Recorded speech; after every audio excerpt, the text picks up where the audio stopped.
Sabrning ham chegarasi bor. Erta duosizlar, indin duosizlar juda ham jonga tegib ketdinglar. Agar pulinglar bo'lmasa, uy bo'shatib qo'yinglar. Sizlardan boshqa turadigan odam ham sonminglar.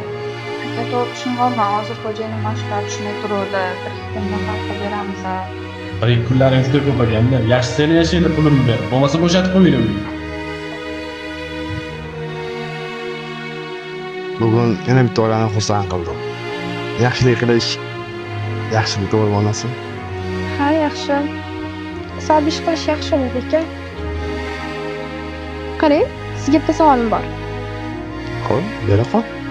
Demak, har doim eng yaqin insonlar oxirida qolib ketaveradi. Tushunmadim.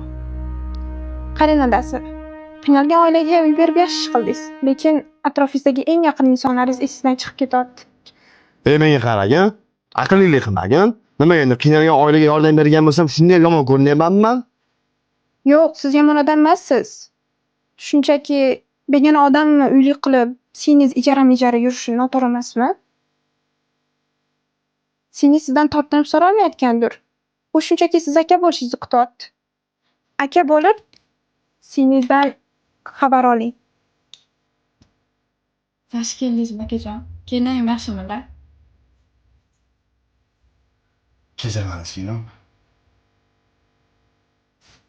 Hammaga yaxshilik qilmanu, lekin o'zimni jigarim, o'zimni singlim ko'chada ijarar qiynalib yurganini bilmagandim. E'tiborsiz qoldirimdan san. Ha, kecha. Senga Elizaz biz kompaniyasidan 2 xonali uy oldim.